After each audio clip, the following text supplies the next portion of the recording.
집에서 쉬고 있는 아들에게 10m도 되지 않는 거리에 있는 슈퍼에 두부 한 모 좀 사오라고 시킵니다. 그러면 아들은 방바닥과는 원래부터 혼연일체였고 완전한 하나였다라는 듯이 일어나질 않습니다. 심부름을 시키다 못해서 화가 난 엄마는 코 속에서 증기기관차처럼 뿡뿡거리면서 슈퍼를 향합니다. 머리에서는 스팀이 막 퍽퍽 올라오죠. 두부 한 모 사가지고 집으로 돌아오는 길에 주님, 제가 저 자식을 낳고 미역국을 먹었습니다. 주님 저를 용서해 주시옵소서. 주님 도저히 사랑할 수 없는 아들을 사랑하게 해 주시옵소서. 내 마음을 만져 주시옵소서. 그게 우리 집사님들의 일상생활이겠죠. 이 아들이 남편일 수도 있습니다. 그렇죠? 그런데 그렇게 두부 한 번 사갖고 집에 돌아와 보니 TV는 앵앵거리고 있고 핸드폰은 카톡 거리면서 뭔가 계속 날라오고 있고 어떻게 했는지 모르겠지만 먹다가만 아이스크림 땅바닥에 방바닥에 흘려놓고 그냥 자고 있습니다. 흰색 강아지가 있는데 원래부터 검정색 강아지였는지 초콜릿 아이스크림 먹고 검정색이 됐는지 모를 정도로 강아지가 완전 난리가 납니다. 이쯤 되면 엄마는 폭발하죠. 그리고 톰과 제리와 같은 만화가 집안에서 벌어지게 됩니다. 근데 그런 아들이 여자친구가 하나 생기면 이놈이 완전 달라집니다. 씻지도 않던 놈이 향수를 뿌리고 맨날 머리를 빗고 분명히 일주일 전에 이발소를 다녀왔는데 또 이발소를 다녀오고 미장원을 다녀오고 심지어는 이상한 화장품도 바른다고 하면서 갖고 와야 된다는 어쨌다나 하면서 자기 엄마한테는 아빠한테는 사주지도 않는 그런 화장품으로 자기를 가꿉니다. 그렇게 치우라고 냄새나니까 좀 치우라고 하던 차는 이제는 광도 나고 향기도 납니다. 아들이 완전히 바뀌었습니다. 엄마가 심부름 하나 해달라 하면 절대로 안 해주던 놈이 여자친구 작은 거 하나 해달라면 금방 다 해줍니다. 자식 새끼 낳아야 소용이 없는 그런 현실이죠. 완전히 나는 죽고 여자친구로 사는 삶이죠. 24시간 예수님과 동행하는 것이 아니라 24시간 예수님과 동행하는 아들의 모습을 보면서 완전히 미쳤다 생각이 듭니다. 우리 집은 파주, 여자친구 집은 여주. 밤늦게까지 여자친구를 데려다주고 그 밤에 돌아옵니다. 어떤 날은 집에 간다고 했다가 다시 만나서 그 자리에서 얘기하고 또 집에 간다고 얘기했다가 다시 그 자리에서 얘기하기를 새벽이 새도록 해서 아침에 들어오기도 합니다. 그런 아들을 보면 예수님과 동행하는 삶을 이것처럼 살아야 되겠구나 하는 생각이 들죠. 저희 집 얘기는 아닙니다. 저희 집 큰아들은 아직 고등학교 2학년이라 자동차도 없고 아직 여자친구도 없습니다. 그러나 이게 우리들의 얘기이죠. 또 여러분들이 결혼했었던 배우자의 얘기도 하고 이 꿈꾸기도 싫은 이 일은 자녀들에게 다시 대물림 될 겁니다. 본문은 변화를 받아서 예수님과 함께 동행하게 되는 제자들의 모습을 설명을 해줍니다. 마치 오늘 여자친구가 생겨서 24시간 여자친구와 동행하는 그런 모습처럼 제자들에게 24시간 여자친구가 아니죠. 제자들에게 24시간 예수님과 함께 동행하자고 예수님이 말씀하시는 그런 장면입니다. 3장 14절 말씀 다 같이 한번 읽어볼까요? 이에 12를 세우셨으니 이는 자기와 함께 있게 하시고 또 보내사 전도도 하며. 예수님이 제자들을 무리 가운데 부릅니다. 조금 전까지의 상황은 예수님이 바닷가에서 강가에서 사람들에게 무리들에게 복음을 전하다가 이제 그 장면이 산으로 바뀌어요. 그 산에 올라오셔서 예수님이 복음을 전하시고 있는데 무리들이 쫙 있는 상황에서 몇몇 사람들 12명의 사람들을 부르더니 그들을 세우시고 얘들이 내 제자들이야 라고 하면서 많은 사람들에게 제자들을 보여주십니다. 그리고선 제자들에게 너희들이 해야 할 일이 있는데 그것이 뭐냐면 첫 번째, 나와 함께 있자 라고 얘기를 하는 거예요. 예수님 관심 받고 싶어 하시는 분 아니시고요.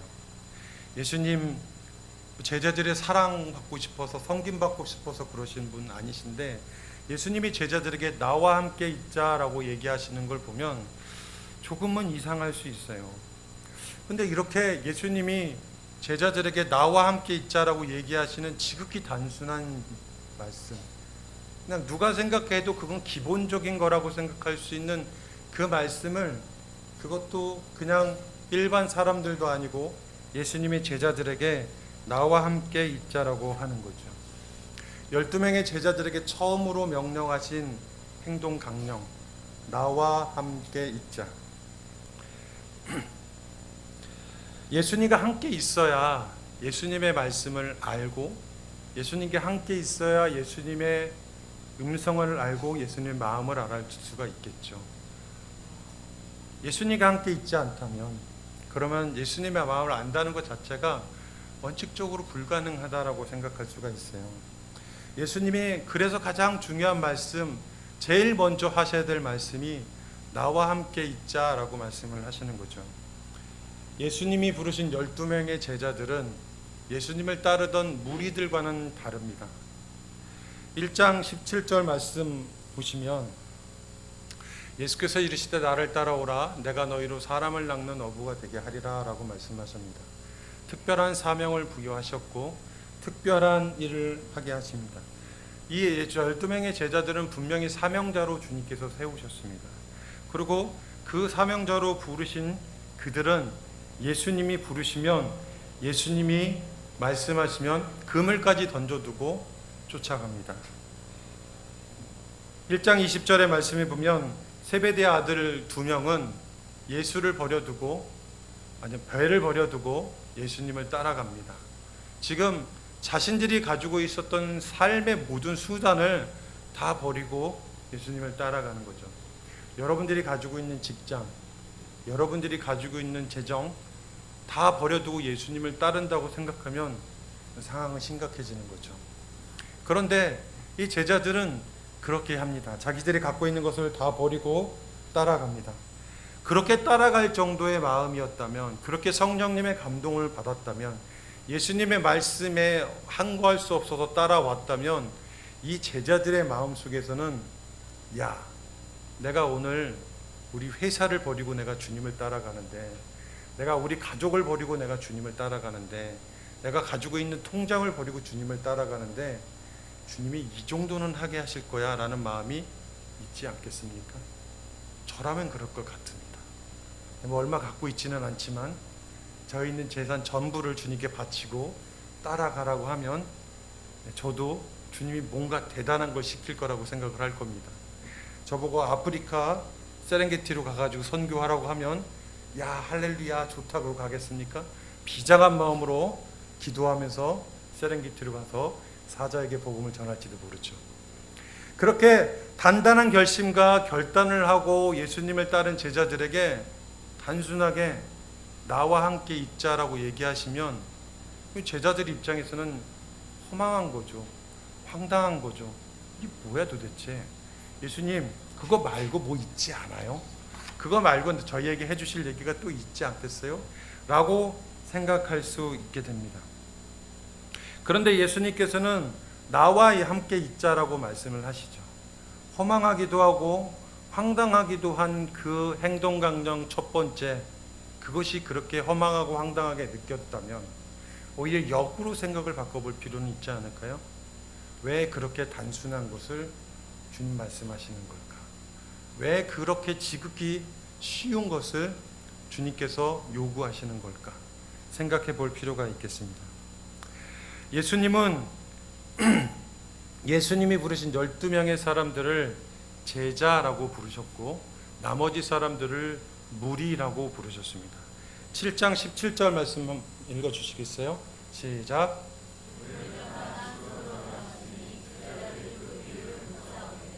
예수님께서는 사람들에게, 바리새인들에게 장로들의 전통, 다시 말해서 율법을 지키고 있는데 너희들이 본질적인 하나님의 사랑에 대해서는 잊어버리고 율법이라고 하는 형식만 지키고 있구나, 이렇게 얘기합니다. 아까 그 속삭이던 우리 아들이 여자친구에게 선물을 줍니다. 근데 마음을 하나도 담지 않고 선물을 준다면 그 여자친구가 기쁠까요? 엄마한테 맨날 속삭여서 엄마한테 미안하다고 하면서 엄마가 좋아하는 핸드백을 하나 사다 줍니다. 그때는 좋겠죠. 근데 아들의 본심이 느껴지지 않는다면 물건 받아서 고맙긴 한데 아들에게 고마운 마음은 들지 않을 겁니다. 사람들은 그 율법을 지키느라고 온 신경을 다 쓰는 거예요. 어떻게 해야 되는지 손을 닦고 돌리고 엎어치고 이렇게 하고 저렇게 하고 하는 기준과 형식과 방법에 집중하다 보니까 이걸 왜 하고 있는지를 모르고 있는 상황이 된 거죠. 그러다 보니까 하나님이라고 하는 본질은 잃어버리고 율법을 지켜야 된다는 생각에 빠져가지고 하나님과 아무 관계없는 율법만 지키고 있는 상황이 된 거죠. 그걸 예수님 뭐라고 말씀하신 거예요. 그런데 그걸 사람들이 알아듣지를 못합니다. 그리고 제자들도 그 말을 못 알아들었습니다. 그래서 예수님께서 집으로 돌아오시는데 제자들에게 본질과 비본질에 대해서, 하나님과 하나님의 관련된 것에 대해서 설명을 해주시는 거죠. 마가복음 4장에 보면 씨 뿌리는 자의 비유가 나오죠. 여러분들 너무나 잘 알아서 설명 안 드려도 될 겁니다.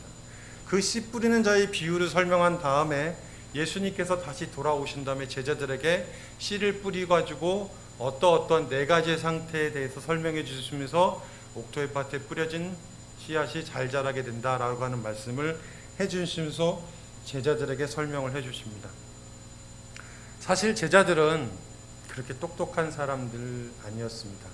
아시다시피 어부였죠.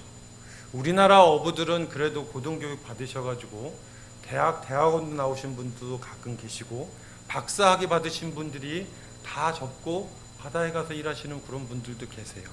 그런데 이때 당시에 어부라고 하는 것은 글을 모르는 사람이라는 얘기예요. 율법을 지킬 수 있지 않는 사람들이라는 얘기죠. 하나님의 말씀을 말로만 귀로만 들었지 뭔가를 자기가 가지고 있으면서, 우리가 가지고 있는 성경 들고서 성경을 읽고 하나님 말씀을 보고 싶으면 궁금해하면 찾아볼 수 있는 게 아니라 회당에 가서 그냥 회당장들이 설명해 주면 귀로 듣고 있었던 시대의 사람들이었기 때문에 그렇게 똑똑한 사람들이 아닙니다. 그들은 어부였고 죄인이었고 나이가 어린 아이에 가까운 청소년도 있었습니다. 그들은 글도 읽을 줄 모르는 문맹들이었고 생계를 유지하기 위해서 하루하루를 살아가고 있는, 율법을 지켜서 하나님과 가까이 갈 수 있는 사람들과는 아무 관계가 없는 땅의 사람들이었습니다. 예수님께서는 오늘 본문 3장 11절에 보면 귀신 들린 사람들 얘기를 합니다. 귀신 들린 사람들도 어느 때든지 예수를 보면 당신은 하나님의 아들이십니다 라고 얘기를 해요.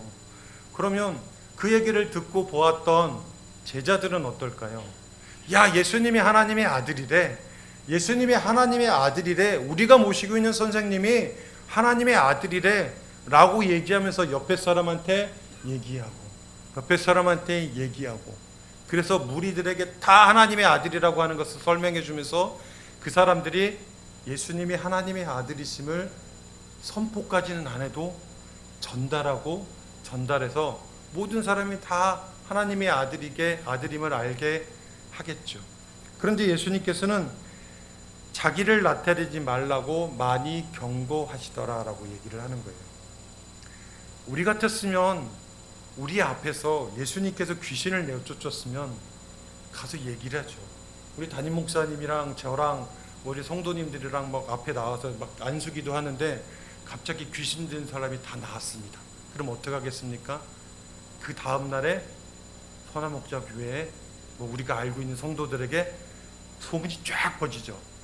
이야, 포도나무 교회는 귀신을 내쫓는 일이 벌어졌다. 그렇죠? 그런 것처럼 귀신을 내쫓는 일이 벌어졌으면 사람들이 그것을 막 전파하고 알리고 싶어 할 거예요. 그런데 예수님은 그것을 많이 나타내지 말라고, 알려주지 말라고 얘기를 하는 거죠. 예수님이 메시아이심을, 예수님이 그리스도이심을 비밀로 가두어 두고 있는 거예요. 왜 그랬을까요? 왜 예수님은 본인이 하나님의 아들이시고 귀신도 내어줄 수 있는 사람이고 분이시고 이 땅을 위해서 구원하러 오신 분이시라는 걸 빨리 알려주면 더 많은 사람들이 예수를 믿고 구원받고 하나님의 나라가 앞당겨 줄 수 있을 텐데 왜 예수님께서는 그것을 비밀로 붙이셨을까요? 그것은 예수님이 누구인지 제자들이 잘 몰랐기 때문입니다. 예수님이 이 땅에 오신 이유가, 목적이, 그분이 하시는 사역이, 그분이 무엇 때문에 이 땅에 오셨는지 그것을 모르고 있었기 때문입니다. 그래서 자칫 잘못하면 귀신 내쫓는 사람, 기적 베푸는 사람, 그냥 좀 신기한 사람, 저 사람한테 가면 돈 안 들이고도 병 나을 수 있는 사람 정도가 될 수밖에 없는 상황이었기 때문에, 그렇다고 한다면 예수님이 행하시고 오셨던 하나님 나라의 본질과는 전혀 관계없이 그냥 돈 안 받고 사람 병 고쳐주고, 돈 안 받고 귀신 내쫓아주고, 돈 안 받고 사람들 아픔을 고쳐주는 그런 아주 유명한 의사 혹은 선지자 혹은 예언가 정도가 됐겠죠. 그렇기 때문에 제자들이 예수님을 제대로 모른다면, 그러면 예수님께서 내가 그리스도이심을, 내가 메시아이심을 얘기하게 한다 할지라도 제자들을 통해서 전파되고, 제자들도 모르는데 무리들이 어떻겠습니까? 더더군다나 그것을 알 수 없기 때문에 예수님께서는 조용히 하라고, 비밀로 하라고 그렇게 시키시는 겁니다. 마태복음 16장 16절에 보면 우리들이 하도 많이 읽고 외워서 다 알고 있을 만한 이야기, 그리고 우리들의 신앙의 가장 근본적이고 본질의 이야기, 주는 그리스도시요 살아계신 하나님의 아들이십니다. 이 이야기를 베드로가 말을 합니다. 사람들이 나를 누구라 하더냐 라고 물어보니까 베드로가 주는 그리스도이십니다, 그리고 살아계신 하나님의 아들이십니다 라고 얘기를 하는 거죠. 사람들은 주님을 엘리야라고 하기도 하고, 요한이 다시 살아났다고도 하기도 하고 이상한 얘기를 하지만 베드로는 정확하게 알았죠. 그러니까 예수님이 이렇게 알게 한 것은 혈과 육이 아니고 하나님이 알게 하신 거다 라고 말씀하시면서 반석, 즉 베드로 너를 통해서 이 땅에 교회를 세울 것이고 그 교회의 건설을 짓밟지 못하게 될 것이다 라고 하면서 베드로에게 칭찬을 해주게 되는 거죠. 제가 베드로라면 굉장히 기분 좋았을 것 같아요. 정말로 주님 뜻을 제대로 알고 주님이 이 땅에 왜 오셨는지, 주님이 무엇을 하시는 분인지 알게 됐기 때문에 야호, 난 오늘서부터 아무도 모르는 비밀을 알았어 하면서 저는 굉장히 자부심을 가지고 뿌듯했을 거예요. 그런데 예수님께서 곧 다시 얘기를 하십니다. 내가 예수라고 하는 거, 내가 그리스도라고 하는 사실을 알리지 마라. 또 알리지 말라고 얘기를 해요. 계속해서 예수님은 자신이 그리스도이심을 알리지 말래요. 주는 그리스도시요 살아계신 하나님의 아들이십니다라고 고백했던 베드로의 입술을 막으면서 너 조용히 해야 돼. 그 얘기 절대로 하면 안 돼. 아무한테도 말하지 마. 아직 때가 안 됐어. 그러니까 너만 알고 있어야 돼 라고 하면서 말 못하게 합니다. 그리고선 예수님이 얘기합니다. 내가 조금 있다가 예루살렘 성에 입성을 해가지고 대제사장들과 바리새인들과 서기관들에게 잡혀서 내가 십자가에 죽게 될 거야. 그러니까 그렇게 알고 있어 라고 얘기를 합니다. 베드로는 깜짝 놀랐죠. 무슨 메시아가 이렇습니까? 무슨 그리스도가 이렇습니까? 이 땅을 구원하러 오신 메시아가, 이 땅을 살려주시기 오신 그리스도가 고가 바리새인들에게, 대제사장들에게, 서기관들에게 잡혀서 죽는다고요? 이런 말 같지도 않은 소리가 있어요. 화가 납니다. 마태복음 16장 22절에 보면 베드로가 예수를 붙들고 항변하 이르되 주여 그리 마옵소서, 이 일이 결코 주께 미치지 아니하리라 라고 얘기합니다. 굉장히 겸손한 베드로를 보죠. 그런데 본문 좀 더 띄워주세요. 그런데 이 말씀에 베드로가 예수님께 그리하지 마옵소서, 이 일이 주님께 일어나지 않을 겁니다 라고 얘기하는데 그 가운데 있는 문구가 예수를 붙들고 항변하여 이르되 라고 얘기를 합니다. 예수를 붙들고 항변한다 라고 했는데 붙들다라는 말은 멱살을 잡고 당겼다는 얘기예요. 이렇게 멱살을 잡고 당겼다. 항변하다라는 얘기는 에티피마오라고 하는 단어인데 영어로 말하면 리뷰입니다. 꾸짖다, 강하게 항의하다, 비난하다, 명령하다, 경고하다, 이런 뜻입니다. 생각해 보십시오. 예수님의 수제자인 베드로가 예수님의 멱살을 잡아 당기면서 그렇게 하면 안 돼! 이게 뭐야! 이런 상황과 흡사한 상황이라는 거죠. 도저히 수제자인 베드로에게서 우리가 상상하지 알 수 없는 그런 모습이 일어나고 있지 않습니까? 예수님의 제자도 아니고 수제자인 베드로가 이런다면 예수님의 제자들은 어느 정도 예수님을 이해하고 있는 걸까요? 예수님과 함께 살고 있고 예수님과 함께 거하고 있고 함께 먹고 함께 자고 있는 그 12명의 제자들, 베드로를 포함한 12명의 제자들은 도대체 예수님을 이해나 하고 있는 걸까요? 베드로는 마가복음 14장 47절에 보면 말코의 귀를 뱁니다. 예수님께서 이제 잡히러 가실 때 그것을 막는 거죠.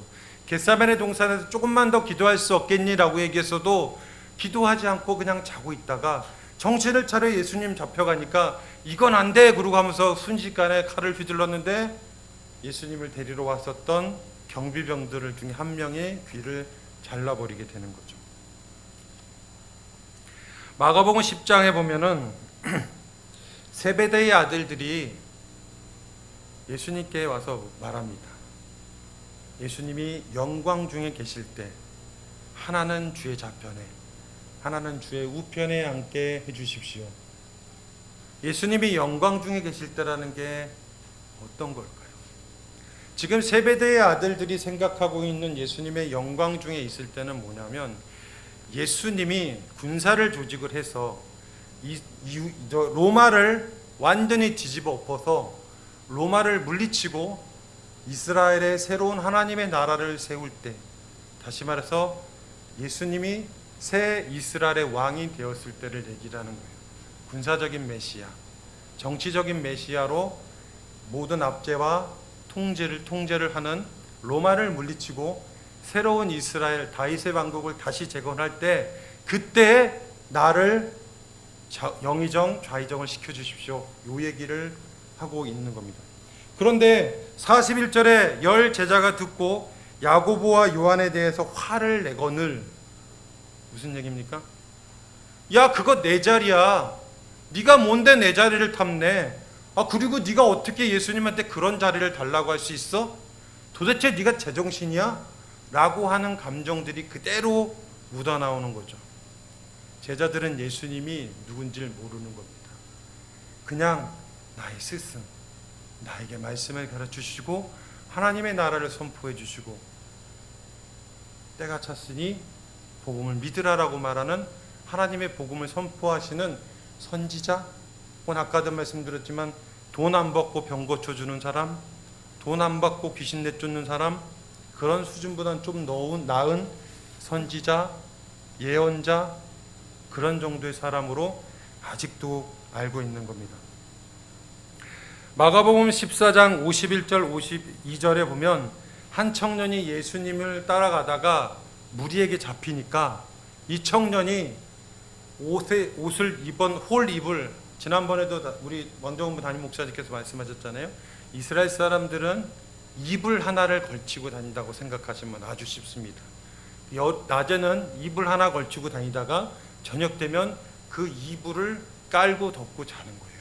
그러니까 혼이불이라고 하는 것은 우리가 요즘에 덮고 자는 정도의 이불 정도로 생각하면 돼요. 그런 네모난 천조각, 큰 천조각, 이런 거죠.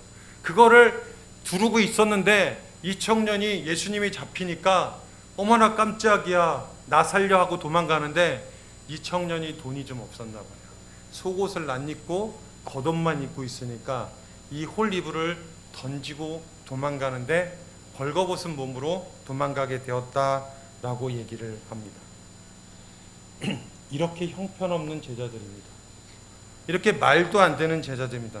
원래 제자들은 처음부터 무식한 사람들이었어요. 무지한 사람들이었어요. 무능하고 무력한 사람들이었습니다.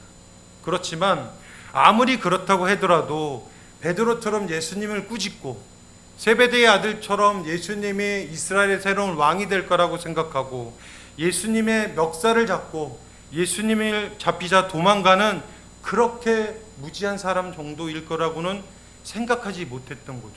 그런데 제자들이 그런 상황이에요. 그런 사람들을, 미안하지만 그런 놈들을 어떻게 제자라고 할 수가 있겠습니까? 여러분들의 제자가 그런 사람들로만 구성되어 있다면 그냥 스승 안 하고 말죠. 내가 그냥 혼자 살고 맙니다. 이렇게 예수님이 누군지도 모르고 예수님이 어떤 사람인지도 모르는 그렇게 무식하고 무지하고 무능하고 무력한 사람들에게 예수님은 3장 14절에 나와 함께 있자라고 얘기를 하는 거예요. 나와 함께 있자.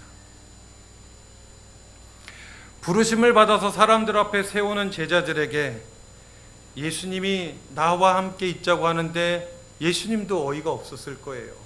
왜냐하면 그들이 앞으로 그런 일들을 할 거라는 것을 예수님이 다 알고 계셨으니까. 그리고 제자들도 어이가 없는 거죠. 아니, 내가 배를 버려두고 내 전 재산을 버려두고 예수님을 따랐는데 그냥 같이 있자고? 이래 라고 하면서 둘 다 지금 어이가 없는 그런 사람들이라는 거죠. 3장 13절 14절에 보면 또 산에 오르사 자기가 원하는 자들을 부르시니 나온지라 이에 12를 세우셨으니 라고 말씀하십니다. 무지하고 무능하고 무력하고 도망가고 살기 급급하고 왜 그런 사람들에게 예수님은 나와 함께 있자라고 하셨을까요? 도대체 무엇을 보고 이런 사람들 보고 나와 함께 있자고 하셨을까요? 예수님은 그들이 무능하고 무지하고 무력한 사람들이라는 사실을 잘 알고 계셨습니다. 그럼에도 불구하고 그런 사람들을 부르셨습니다. 하지만 제자들은 예수님의 정체성도 모르고 예수님이 이 땅에 오신 이유도 모르고 예수님의 목적도 모르고 예수님이 무슨 사역을 해야 되는지도 모르고 예수님이 언제 죽으실지도 모르고 그냥 자기들이 생각하는 메시아, 내가 생각하는 그리스도, 다윗의 나라가 다시 세워지기를 바라고 있는 그런 허망된 예수님과는 아무 관계가 없는 그런 새로운 나라, 그런 새로운 천국을 꿈꾸고 있었다는 거죠. 그렇게 해서 무서워 도망가고 그렇게 주님을 모르고 있었던 그 제자들에게 예수님은 다가오셨습니다. 그런데 놀랍게도 말입니다. 우리가 마가복음 16장 이후에 그리고 사도행전으로 넘어가서 보면 사도들이 12명의 그 무능하고 무지하고 무력했던 그들이 사도로 변합니다. 그리고는 그들이 사도의 사명을 감당합니다. 사도행전 2장 36절 그런즉 이스라엘 온 집은 확실히 알지니 너희가 십자가에 못 박은 이 예수를 하나님이 주와 그리스도가 되게 하셨느니라 하니라. 이젠 나 잡아 죽여라. 이제 나 감옥에 가둬라. 나 예수 생명이면 살겠고 나 예수님의 십자가 복음이면 무엇도 두렵지 않아 라고 고백을 하고 목숨 내걸고 하나님 그리스도가 되게 하셨다라고 얘기하면서 지금 선포하고 있는 거예요. 지금 로마에서는 예수의 시신이 없어졌어요. 그래가지고 예수님의 제자들이 예수의 시신을 훔쳐간 줄 알고 난리가 났습니다.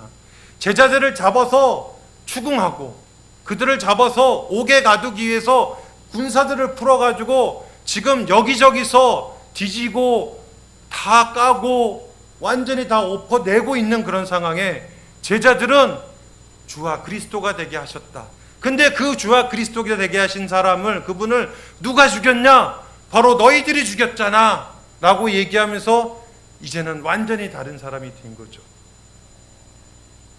나와 함께 있자고 얘기할 때는 무능하고 무력하고 무지하고 그랬던 제자들이 예수 그리스도의 십자가의 사건과 예수 그리스도의 부활의 사건이 지난 이후에는 완전히 다른 사람이 돼서 하지 말라고 해도 나와 함께 있자라고 하는 말씀대로 살아갑니다. 사도 바울도 예수를 믿는 사람들을 잡아 죽이려고 다마스커스로 가다가 그곳에서 부활하신 예수님을 만난 이후에 완전 다른 사람이 되지 않습니까? 그리고 사도 바울을 통해서 나는 죽고 예수 그리스도로 사는 갈라디아서 2장 20절의 말씀이 나오는 거 아닙니까? 이전까지는 완전히 다른 삶, 무능하고 무지하고 무기력하고 아무것도 아니었던, 정말 어떻게 저런 놈들이 제자?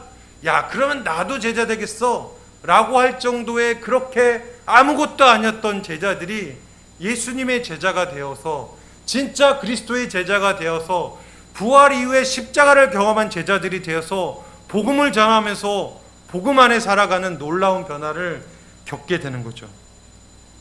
그렇게 무서워서 알몸으로 도망갔던 제자들이 이제는 나 죽여라, 나 죽고 예수 산다, 나 죽고 예수 생명으로 산다, 나는 감옥에 갈지라도 내 입술은 예수 그리스도를 증거하는 것을 막지 못할 것이다, 내 생명을 걷어갈 수 있으나 내 영이 하나님을 찬양하는 것은 막지 못할 것이다 라고 노래하면서 주님을 찬양하고 주님을 노래하며 주님을 기쁜 소식을 전하게 됩니다.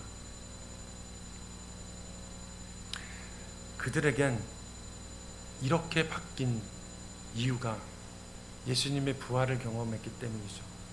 그리고 예수님의 부활을 경험한 제자들은 무능하고 무지하고 무력했던, 나와 함께 있자라고 했던 말씀도 못 알아듣고 예수님이 누군지도 몰랐었던 그 제자들은 부활하신 예수님을 만난 이후에 완전히 새로운 사람들로 바뀌게 됩니다.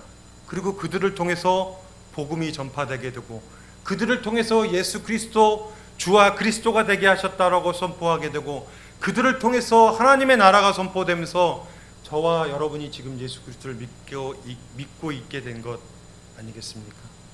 그렇게 아무것도 몰랐던 그런 사람들에게 예수님은 그들에게 복음을 전하게 하기 위해서 그들을 세우셨습니다. 예수님을 믿고 예수님과 함께 하는 사람들은 복음을 알게 되죠. 복음을 아는 사람들은 복음을 전할 수밖에 없습니다. 제자들이 뭐 그렇게 잘났습니까? 우리가 알고 있던 조금 전의 제자들, 그런 제자들보단 아무리 생각해도 내가 좀 더 나은 것 같은데, 내가 좀 더 나은 것 같은데, 내가 아무리 그래도 제자들보다는 좀 더 많이 하는 것 같은데, 내가 그래도 복음 전하라면 조금 더 잘 전할 수 있을 것 같은데, 이렇게 아무것도 모르는 제자들보다 내가 좀 더 나을 것 같은데 라고 하면서 했었던 제자들은 예수님을 알아야만 했습니다. 예수님의 일거수일투족을 다 알아야만 했고, 예수님이 무슨 말씀을 하시는지, 어떤 사역을 하시는지, 어떤 음식을 좋아하시는지, 어떤 자세로 주무시는 것을 좋아하시는지, 예수님의 용변의 냄새만 맡아도 예수님의 건강 상태가 어느 정도 되는지까지 알 수 있을 정도로 24시간, 정말 말 그대로 24시간 예수님과 함께 살게 됐던 거죠. 그렇게 해야 예수님이 어떤 분이신지를 아는 거죠. 그렇게 하자고 예수님이 제자들을 부르신 겁니다. 저와 여러분을 부르신 예수님의 마음은 나와 함께 있자, 나랑 같이 있자. 24시간 예수님과 동행한다라는 말은 예수님이 나와 함께 있자라고 하는 얘기를 바울이 해석했고, 그것을 목회자들이, 신학자들이 다시 해석한 용어일 뿐이에요. 나와 함께 있자와 24시간 주님과의 동행이라는 것은 전혀 다른 말이 아닙니다. 같은 말입니다. 예수님을 로마를 물리칠 수 있는 군사를 모집하지 않았고, 자기를 잡으러 올 때 자기를 보호해 줄 수 있는 용병을 부르지 않으셨고, 대제사장들이 예수님을 잡아서 법으로 심판하려고 했을 때 그것을 무력화시킬 수 있는 지략가를 부르지 않으셨습니다. 그냥 아무것도 아닌 사람들, 글도 모르고 그냥 하루 먹어 하루 사는, 간신히 그렇게 사는 사람들, 천국과 복음과 하나님의 나라 따위에는 관심조차 없는, 그냥 이 땅에서 하루 먹고 하루 살아가는 게 급급했던 사람들, 누가 율법을 지키든 말든 그건 나와 아무 상관없어, 나는 그냥 오늘도 배에서 고기 잡아서 내 가족들과 함께 밥만 먹으면 되라고 생각했던 그렇게 아무것도 아닌 사람들, 그런 사람들에게 예수님은 오셔서 나와 함께 있자라고 하는 거죠. 사랑하는 성도 여러분, 저와 여러분 모두 알고 보면 모두 다 무능하고 무지하고 무력한 사람들 아닙니까? 우리가 아무리 잘났어도, 우리가 뭔가를 대단히 잘한다 할지라도 내가 하는 어떤 직업이 사회적으로 인정받고 존경받을 수 있고 내가 하는 기업의 자본이 몇백억이 된다 할지라도 사실은 예수 그리스도 앞에 섰을 때 우리가 아무것도 아니면 우리는 믿음으로 고백하지 않습니까? 우리가 그렇게 살 수밖에 없었던 사람인데 예수님이 우리를 제자로 부르셔서 무능하고 무지하고 무력한 사람들을 예수님의 사람으로 만드셨고 나와 함께 있자, 24시간 나와 동행하자, 주님과 함께 걷자라고 말씀하시는 거죠. 이렇게 예수님을 증거하며 살 수 있는 사람들, 그런 사람들이 바로 우리들이 된 거죠. 제가 선한목자 교회에서 사랑부 사역을 섬길 때의 일입니다.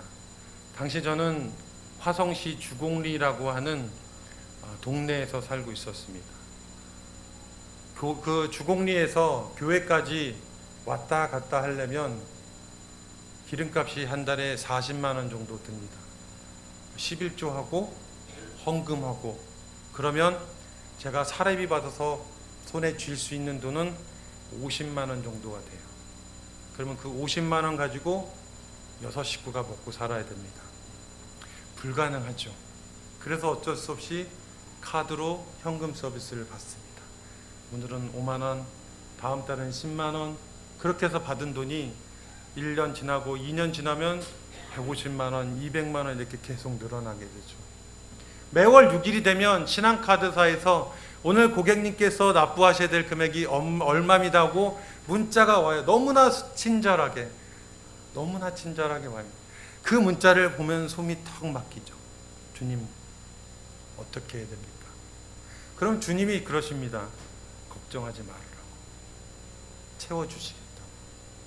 주님이 다 해결해 줄 테니까 걱정하지 말으라는 마음을 주십니다.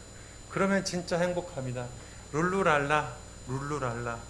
그러면서 시시때때로 성경이 아니죠. 통장을 한 번씩 열어봅니다. 안 들어왔네? 좀 있으면 보내주시겠지. 룰루랄라. 행복한 마음으로 또 지냅니다.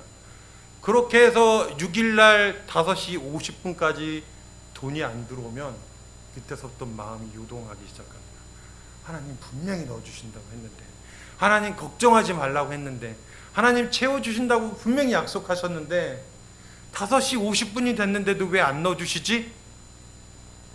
오늘 내가 이 돈을 못 넣으면 난 내일부터 현금 서비스는 물론이고 애들한테 아이스크림 하나 사줄 수가 없어. 카드가 막히니까요. 5시 55분까지 정말 믿음의 마음과 갈등하는 마음을 가지고 있다가 여전히 통장에 돈이 없으면 현금 서비스를 감행합니다. 그리고는 오늘 또 주님 제가 또 졌습니다. 저에게 하나님은 걱정하지 말아라. 내가 너희 재정을 채워주겠다 하시는 하늘 하나님이 아니라 저에게 하나님은 신한카드였습니다. 그 신한카드는 그분은 정확하십니다. 약속하신 대로 이행하십니다. 그분이 하신 말씀은 하나도 허투루 떨어지지 않습니다. 우리 하나님은 날마다 매달 부도수표를 남발하시지만 신한카드님께서는 절대 그런 일이 없으십니다. 가져갈게 그러고 안 가져가는 일은 절대 없습니다. 그러니 저에게 하나님은 신한카드죠. 그러니 얼마나 힘듭니까? 매달 그렇게 살기를 몇 개월, 몇 년을 그렇게 살았습니다. 근데 매달 6일이 되면 하나님께서는 채워줄게, 걱정하지 마. 채워줄게, 걱정하지 마. 또 부도수표를 남발하시죠. 그 고통의 시간을 계속해서 견디면서 지나갑니다. 그리고 어느 순간서부터는 현금 서비스를 안 받고 살게 되는 날입니다.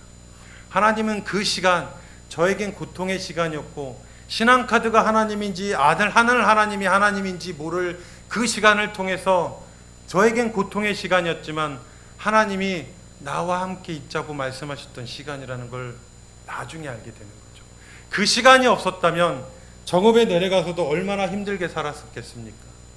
정읍은 선한목자교회는 그래도 얼마의 생활비라도 주시니, 그런데 정읍에는 교인이 한 달 내 내는 헌금이 270원, 520원 이렇습니다.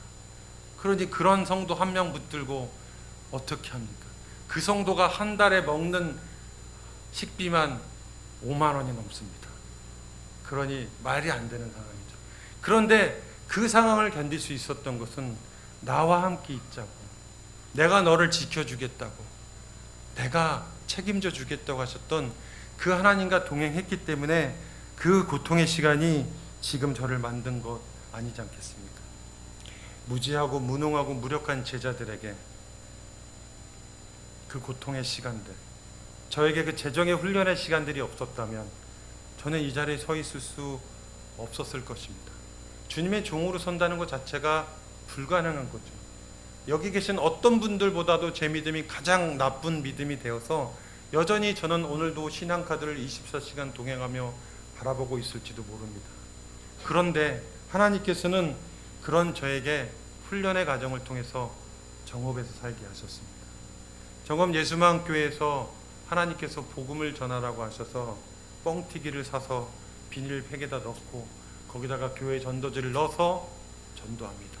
택시 기사들을 섬기라는 마음을 주셔서 그분들에게 뻥튀기 넣고 교회 팜플릿 넣고, 어떨 때는 고무장갑이 흘러들어오면 플로잉 되면 고무장갑 넣고, 어떨 때는 원두커피가 흘러들어오면 원두커피를 넣어서 그분들에게 복음을 전합니다. 생수를 여름엔 시원하게 냉장고에 얼려서 갖다 주시면 너무너무 좋아하십니다. 그렇게 해서 복음 전하라고 하십니다. 예수님과 함께 동행하는 사람에게 사실은 전도할 재정이 있으면 제가 먹기도 급한 바쁜 정도의 재정을 가지고도 하나님 그렇게 하라 하시니 그렇게 합니다. 3장 14절 말씀 다시 한번 읽겠습니다. 다 같이 읽겠습니다. 이에 12를 세우셨으니 이는 자기와 함께 하시고 또 보내사 전도도 하며. 예수님은 제자들을 부르실 때 나와 함께 있자라고 말씀하셨습니다. 제자들은 예수님과 함께 있어야 예수님이 어떤 분이신지, 예수님이 무엇을 하시는 분이신지, 예수님이 선포하시는 말씀이 무엇인지를 알 수가 있게 되는 거죠. 그래서 예수님을 알아야 예수님을 전하게 되는 거고, 예수님을 전해야 예수님을 알게 되는 그런 순환이 계속해서 됩니다. 우리가 복음의 빚진 자 되어서 복음을 전하지 않을 수 없다고 얘기하는데 제자들도 그랬습니다. 예수님을 알고 십자가를 통과하고 부활을 경험한 이후에 제자들은 완전히 예수님을 명확하게 알았습니다.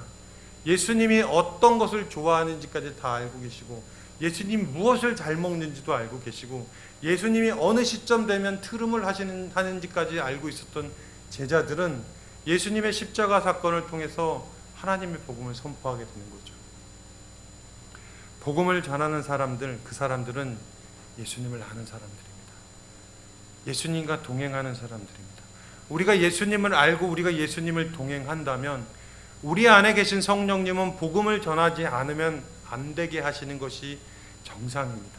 예수님을 아는데, 내가 정말 맛있는 맛집을 찾았는데 저의 아내를 안 데리고 갈 수 있겠습니까? 저희 아들, 딸들을 안 데리고 갈 수 있겠습니까? 진짜 인생 맛집을 경험했다면 제가 오늘 먹고 물려도 또 데리고 가죠. 우리가 예수님을 안다면, 우리가 예수님을 전하는 사람들이 되어야 합니다. 그게 예수님과 함께 살아가고 있는 사람들의 나타나는 아주 정상적인 반응이라는 거죠. 15절 말씀에 보면 귀신을 내어 쫓는 권능도 가지게 하려 하십니다 라고 얘기를 합니다. 예수님이 나와 함께 있자, 그리고 전도도 하게 하시며 그 다음에 귀신을 내쫓는 권능을 가지게 하려 하심이라 라고 얘기합니다. 손을 얹어서 귀신을 축출하고 예수 그리스도의 이름을 명하노니 떠나갈지어다. 네, 가능합니다. 누구나 다 가능합니다. 그러나 매일같이 일어나는 일은 아니죠. 그래서 우리가 더 기도하게 되는 거죠. 그런데 여러분들, 우리가 매일 귀신을 쫓아내고 있는 것 알고 계십니까? 우리는 날마다 귀신을 쫓아내는 귀신 축출의 은사를 받은 사람들입니다. 우리 마음속에 귀신이, 사단이 우리의 마음을 삐집고 들어와서 사단이 시킨 대로 하라고 하죠. 예수님과 동행하는 사람은 그 사단이 시킨 말을 예수 그리스도의 이름으로 결박하고 사단의 머리를 짓밟아서 예수님의 말씀으로 승리하는 그런 사람들입니다. 계시록 12장 9절에 보면 큰 용이 내쫓기니 옛뱀 곧 마귀라 하고 사탄이라 하고도 하며 온 천하를 꾀하는 자라. 그가 땅으로 내쫓기니 그의 사자들도 그와 함께 내쫓기니라 라고 얘기합니다. 큰 용, 뱀, 마귀, 사탄, 바알세불은 같은 이야기입니다. 근데 귀신은 사단의 졸개입니다. 귀신이 우리 안에 들어와가지고 날마다 우리를 혼란시키게 하고 혼돈하게 합니다. 그럼 우리는 예수님과 동행하는 사람들이기 때문에 예수의 이름으로 귀신을 결박하고 예수의 이름으로 승리하는 사람들이 바로 저와 여러분이시죠. 네, 이럴 땐 아멘 크게 해주시면 좋겠습니다. 네. 우리가 바로 그런 사람들입니다. 귀신을 내어쫓는 권능을 주셨다라는 말이 누군가가 나타나서 기도하니까 귀신이 막 나가고, 거라사 지방에 있는 군대 귀신이 들렸을 때 예수님이 나가라 그러니까 막 2,000마리가 돼지떼 물겨가지고 확 뛰어나가고, 그런 것도 우리 안에 주신 권능 분명히 맞습니다. 그러나 우리가 귀신을 내어줄 수 있는 권능은 날마다 내 마음에 들어오는 사단, 날마다 내 마음에 들어오는 용, 날마다 내 마음에 들어오는 바알세불을, 마귀를, 귀신을, 사탄을 내쫓는 일이 우리 안에 있지 않습니까? 왜 가능하죠? 예수님과 함께 동행하기 때문입니다. 예수님이 우리에게 나와 함께 있자라고 하는 것은 요즘 청소년 용어대로 관종이 아닙니다. 예수님 관심 받고 싶어서 나랑 같이 좀 있을래 하고 애걸복걸하시는 게 아닙니다. 예수님이 나와 함께 있자라고 하는 것은 나와 함께 있어야 예수를 알고 십자가를 알고 복음을 알고 부활을 알 것 아니냐. 그래야 너희들이 예수 그리스도의 복음을 전하며 예수 그리스도의 믿음대로 살아갈 것 아니냐. 나와 함께 있어야 귀신을 내어쫓고 사단과 싸워서 이기고 예수님과 동행하는 삶을 살아갈 것이 아니냐. 그래서 예수님 너무나 어이없어 보이지만 그 말 한마디에 진실이 담겨있는 나와 함께 있자, 나랑 같이 있자, 사랑하는 딸아, 사랑하는 아들아, 나랑 같이 있자라고 얘기하십니다. 2012년 가을에 하나님께서 저한테 보험을 가입하라고 하는 말씀을 주셨습니다. 근데 저는 요즘도 그런 부분이 좀 익숙하지는 않지만 이때까지는 명확했습니다. 복권을 사라, 동쪽으로 가면 귀인을 만날 것이니 뭐 이런 얘기 있잖아요. 뭐 예를 들어서 어디 땅을 사라, 뭐 이런 걸로 하나님 저한테 물질로 어떤 것을 받을 수 있게끔 안내해 주는 분은 아니다라고 하는 신념이 있었어요. 그런데 하나님께서 저보고 보험을 가입하라고 하니까 이거는 정말 뭔가 잘못된 거다. 지금 오히려 있는 보험도 깨야 될 판인데 지금 먹고 사는 게 힘들어서 있는 보험을 해약을 하고 그 돈으로 어떻게든 뭘 하든지 아니면 보험을 조건으로 대출을 받아야 될 상황인데 하나님이 보험에 가입하라는 거예요. 분명히 제가 도른 겁니다. 제가 분명히 잘못 들은 겁니다. 그래서 이거는 어떻게 내가 이런 말을 듣지? 그러고 있었습니다. 한 2달 정도 지났습니다. 하도 답답해서 아내하고 나눔을 합니다. 여보, 하나님이 나한테 보험을 가입하라고 하시는데 참 이거 이런데 아내의 얼굴이 변하기 시작합니다. 깜짝 놀랍니다. 아내가 그럽니다. 사실은 아내도 2달 전서부터 하나님이 제 이름으로 된 암보험과 실비보험을 들으라고 말씀을 해주셨다는 거예요. 저보다 더 정확하게 구체적으로 저는 보험 가입하라고 했지만 아내한테는 암보험과 실비보험을 가입하라고 하셨으니 이건 놀래 자빠질 일이죠. 그래서 정말 이게 하나님의 뜻이겠구나 싶어서 그래서 전화를 합니다. 서울대학교에 원목실에 계시는 신경애 전도사님 아시는 분들 계시죠? 선한목자교회에서 사역하시는 분이신데 그때 당시는 안산에서 그냥 보험 설계사를 하시는 그냥 평신도 권사님이셨어요. 그래서 아는 분이 그분이 있어서 전화를 드렸습니다. 아내가 전화를 합니다. 권사님 안녕하세요. 권사님이 왜 전화를 했냐고. 보험 좀 가입하려고 했는데 그 권사님한테 정말 놀라운 얘기를 듣습니다. 오늘 아침에 기도하는데 주님이 꼭 보험을 가입해야 될 사람한테 전화가 올 테니까 그 사람을 어떻게 해서든 최선을 다해서 성심껏 보험 가입을 하게 해주라는 말씀을 받았다는 거예요. 이거는 완전히 앞뒤 다 맞고 도랑치고 막 완전히 하나님께서 보험, 우리 하나님이 수수료를 좀 받으셨나 봅니다. 주여, 알겠습니다. 가입하겠습니다. 해서 돈이 있어서 보험금을 불입하는 것이 아니라 마이너스를 내서 보험을 붙여줍니다. 다음 달에도 마이너스를 내서 또 보험금을 냅니다. 또 마이너스를 내서 보험금을 냅니다. 계속해서 이어지는 정말 순종의 연속이었지만 숨막히는 순종이죠. 돈이 있어서 남아있어서 하는 게 아니라 지금 없는 돈을 어떻게든 만들어서 보험금을 납부해야 되는 상황이니까 이거는 아무리 순종이라 그래도 주님 이건 좀 그렇잖아요 하면서 그래도 순종했습니다. 정확하게 7개월 후에 제가 뇌경색으로 쓰러졌습니다. 그때 주님께서 보험 가입하라는 말씀을 그냥 내가 혼자 헛소리를 들은 거지 그건 아니지 하고 했다면 저는 그 다음에 여름에 하나님 나라에 갔을 겁니다. 주님께서 말씀해 주시는 그 말씀에 순종하지 않았다면 에이 그건 아니죠. 어떻게 하나님 차라리 저한테 복권 사라고 하세요.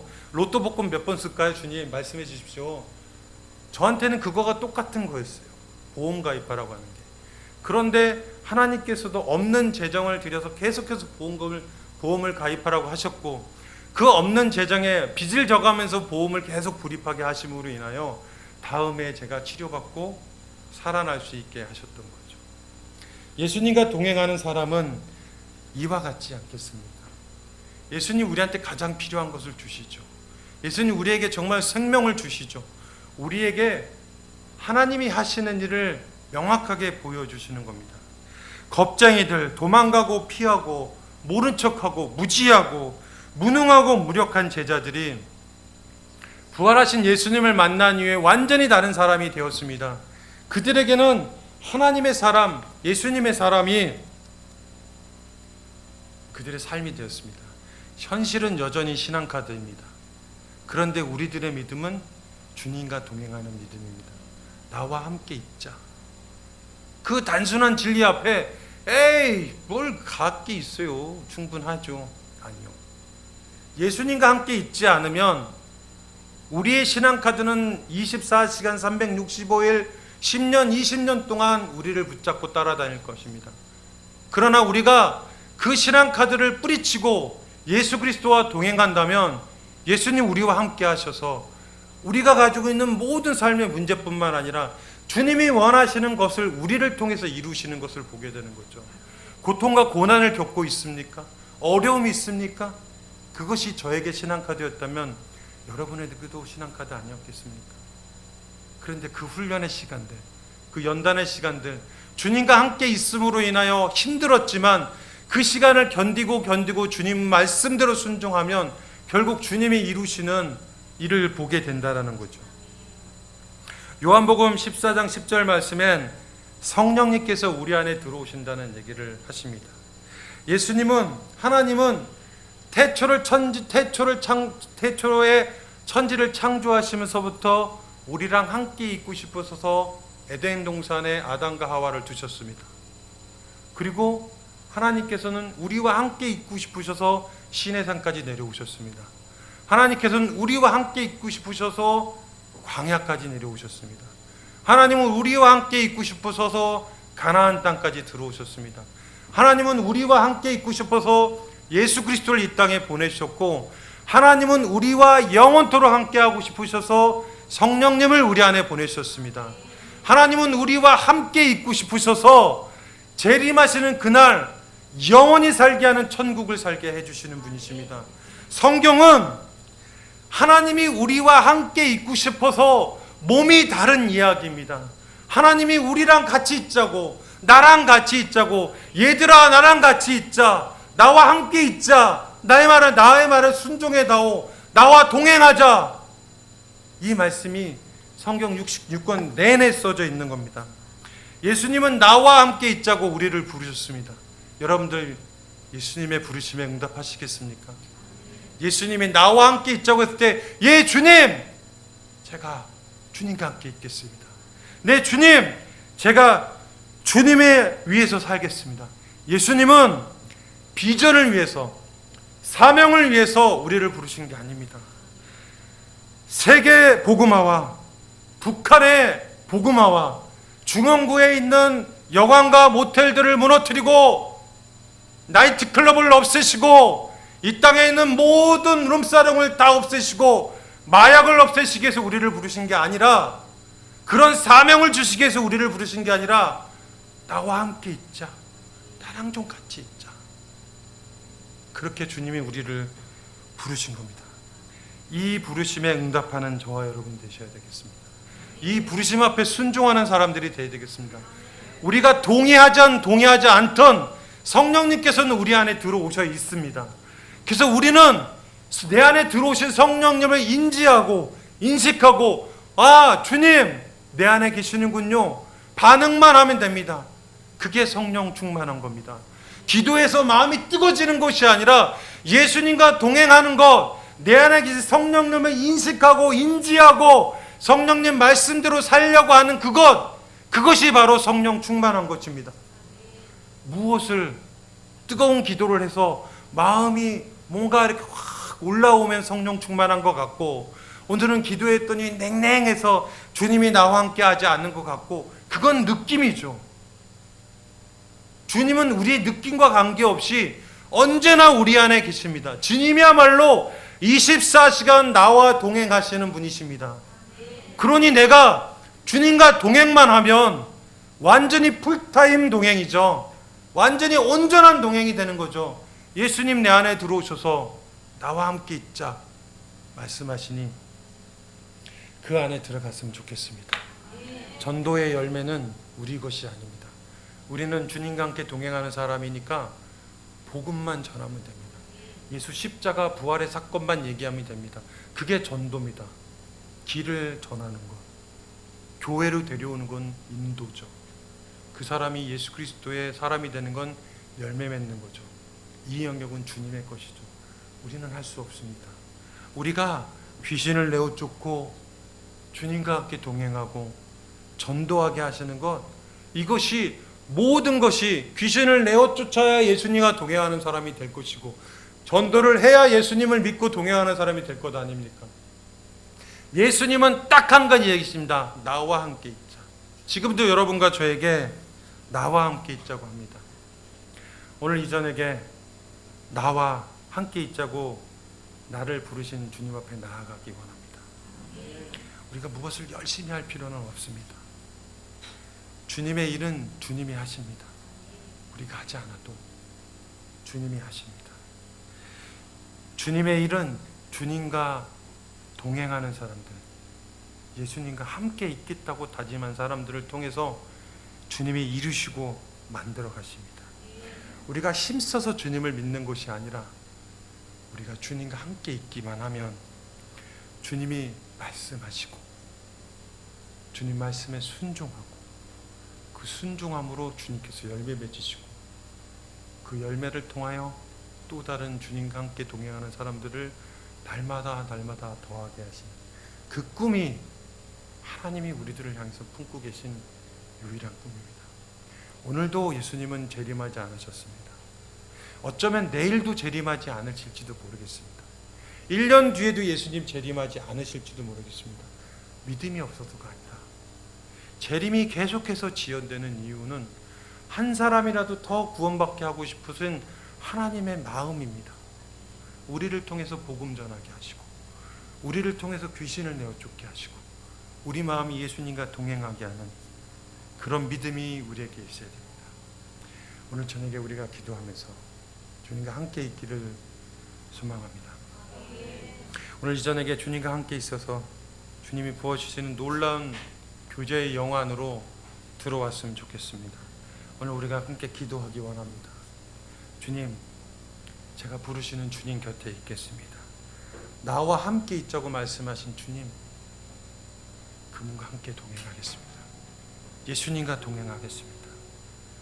제가 주님과 함께 있기 위해서 지금 오늘 이 자리에 제가 왔습니다. 제가 주님과 동행하겠습니다. 믿음으로 주님 동행하겠습니다. 아멘. 주님 동행하겠습니다. 아멘. 제가 주님과 함께 있겠습니다. 라고 고백하는 저와 여러분이 되시길 원합니다. 나를 받으시고 내가 주님을 바라보고 그 주님을 따르고 그 주님의 말씀을 듣고 주님으로 기쁨 되게 하여 주시옵소서. 우리의 주의 이름 한번 부르고 기도하기 원합니다. 함께 기도하겠습니다.